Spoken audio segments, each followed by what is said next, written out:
So we're looking at a population collapse and a food collapse. At the same time, we're likely to see a manufacturing collapse and a political collapse. I mean, there's a long list of bullets that are in the magazine that is in the gun that's pointed at China's head right now. Well, remember, China is a one-man state now, so it's really hard to decide what the political system even means anymore. Well, the have-not thing doesn't mean as much when you are in a dictatorship. So, I mean, social stability, political stability matters, but they're really in a one-man government system, and they have a cult of personality. So it's certainly there kind of grinding under the surface. It's not a plus. But if you had the degree of economic inequality of China in a place like Germany, things would break. I think it's more of an issue that Chinese agriculture was never particularly productive. It was very, very labor intensive. It was basically think the Jews in Egypt in 4000 BC or whatever the year was. It's slave labor where people are living a subsistence existence under the tutelage or control of the state. You can only go one way out of that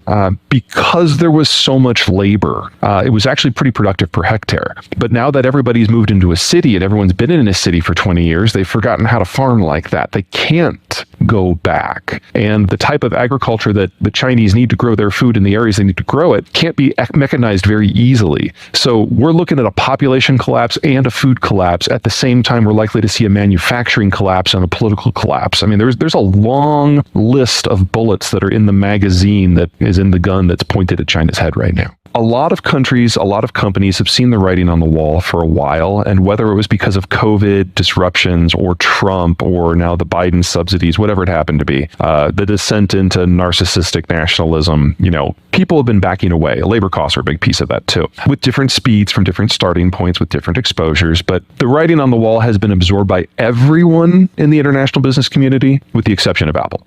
Now, about a year ago, Apple did start relocating, or maybe a year and a half ago now, did start relocating like the AirPods manufacturing to Vietnam. And that was the first thing, the first product that they had that they actually decided, maybe we shouldn't put it all in China.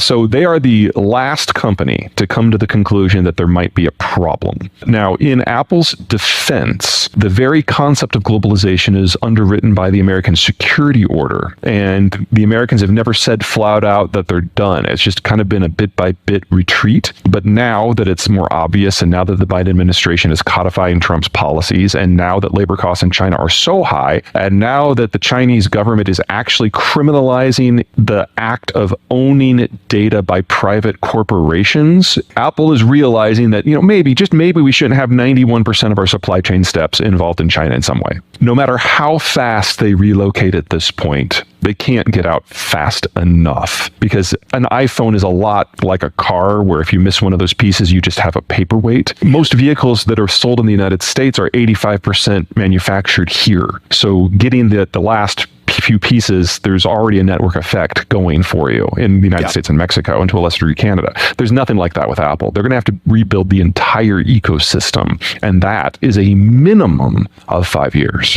So when Deng Xiaoping took over after the death of Mao, he had a collegiate cooperative group, a really large political elite that ran the country, because he never wanted to see a return to the one-man state of Mao and the horrors of the Great Leap Forward and the Cultural Revolution that killed tens of millions of Chinese and set them back 50 years. He wanted to do something different. And so he set the stage for the China we know today, which is the industrial power. And he gave way to a pair of guys, Jiang Zemin and Hu Jintao, who represented different factions, and each of them ran the country for 10 years, and they were chosen by Deng while Deng was still alive. So Hu knew he was going to start in this year and finish in this year, and he knew that 15 years before he got the job.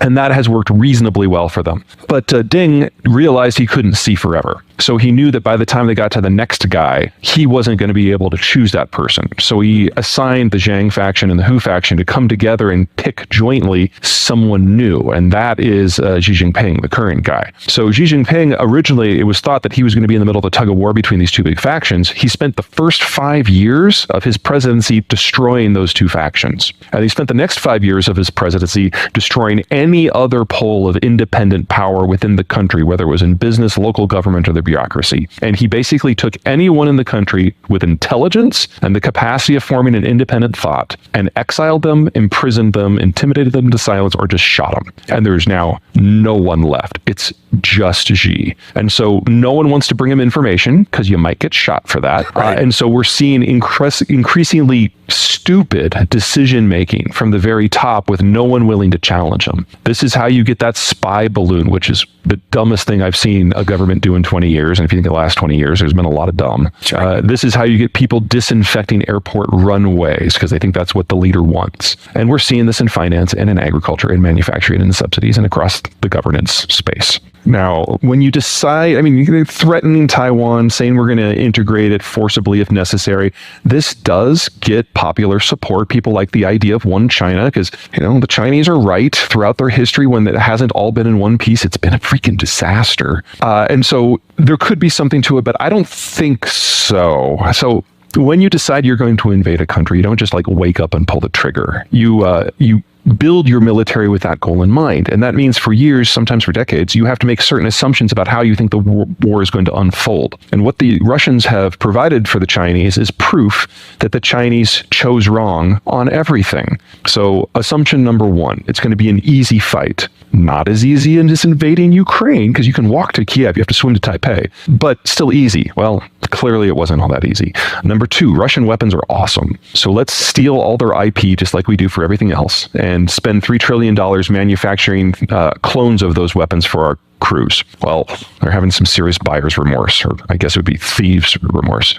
Third, Russia's too important. We are too important. So if there is a war, everyone will just suck it up and make do. But I think what has really terrified the Chinese government is the boycotts, because the sanctions hurt. There's no way around that. But the boycotts hurt a lot more, at least a factor of 4 more. And you had companies that had sunk in excess of $20 billion into Russia that just walked away. And the Chinese don't even have a concept for the idea of corporate or citizen agency, much less an understanding of what they would do if they lost access to foreign corporations, technology, and markets. That's an entire development model. So every guess they've made, they've guessed wrong. And they would be suicidal for them to now act, because they also don't control the high seas, so they'd also lose all their manufacturers' exports, all their raw commodities imports, and all their energy. So best case scenario, where they capture Taiwan without firing a shot, they still deindustrialize and have a famine in under a year. You know, this is not a winning scenario here. Even the winning scenarios are awful. Normally, I would say they wouldn't even consider it. It's a one-man show.